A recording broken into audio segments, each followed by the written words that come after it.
Drone এভাবে মাটিতে সাজিয়ে রাখা হচ্ছে কেন জানেন? আসলে ড্রোন শো দেখানোর প্রস্তুতি নেওয়া হচ্ছে এখানে।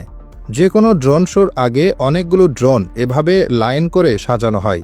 এরপর সব ড্রোন একসাথে আকাশে উড়াল দেয়। অনেকে ভাবতে পারেন হয়তো শত শত মানুষ জয়স্টিক হাতে নিয়ে প্রতিটি ড্রোন আলাদাভাবে নিয়ন্ত্রণ করে, কিন্তু সত্যিটা হলো এই পুরো শো চলে একটি মাত্র কম্পিউটার কমান্ডে। এখানে কোনো পাইলট নেই, আছে শুধু নিখুঁত প্রোগ্রামিং। এই শো আগে থেকে পরিকল্পনা করা এবং কোড দিয়ে সাজানো থাকে। ডিজাইনাররা প্রথমে কম্পিউটারে 3D সফটওয়্যার ব্যবহার করে পুরো শোটির অ্যানিমেশন তৈরি করেন। আকাশে কোন ড্রোনটি কোথায় থাকবে, কখন রং বদলাবে, কোন পথে উড়বে, এই সব তথ্য দিয়ে হাজার হাজার 3D কোঅর্ডিনেট তৈরি করা হয়। প্রতিটি ড্রোন যেন একটি চলমান পাজলের একটি অংশ, যার যার নির্দিষ্ট পথ ও কাজ ঠিক করে দেওয়া থাকে। শো শুরু হওয়ার অনেক আগে থেকেই আসল কাজ শুরু হয়ে যায় মাটিতে। একটি বড় খোলা মাঠে বা স্টেডিয়ামে শত শত, এমনকি হাজার হাজার ড্রোনকে সারিবদ্ধভাবে সাজানো হয়, ঠিক যেন এক ছোট্ট সেনাবাহিনী। লুমাস্কাইয়ের মতো বিশ্বের বড় বড় ড্রোন শো কোম্পানিগুলো এই কাজটি অত্যন্ত নিখুঁতভাবে করে থাকে।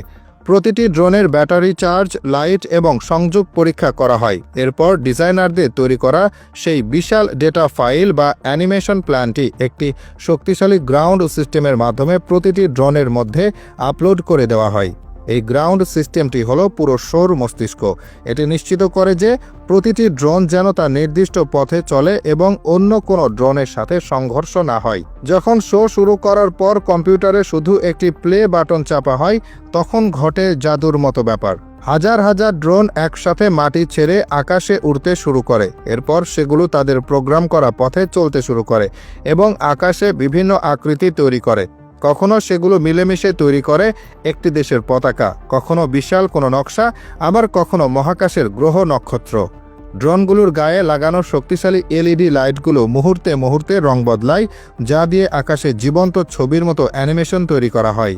কিন্তু কিছু কোম্পানি এই শোকে আরও আকর্ষণীয় করতে ড্রোনের সাথে আতশবাজি, লেজার এবং অন্যান্য ইফেক্টও যোগ করে। এখন তো বাংলাদেশেও আমরা এমন অসাধারণ ড্রোন শো দেখতে পাই। ফ্যাসিবাদী শাসনামলের নানা অপকর্মের চিত্র, জুলাই গণঅভ্যুত্থানের নানা ঘটনাবলী দৃশ্য, আন্দোলনের শহীদদের ছবিসহ নানা স্লোগান ও কথাবলি ফুটিয়ে তোলা হয়েছে এই ড্রোন শোর মাধ্যমে। অনেকেই হয়তো অবাক হয়েছেন যে বাংলাদেশে এটা কিভাবে সম্ভব হলো। আসলে এখানেও ঠিক একই প্রযুক্তি ব্যবহার করা হয়েছে। শোগুলোর জন্য প্রথমে থিম বা বিষয়বস্তু ঠিক করা হয়।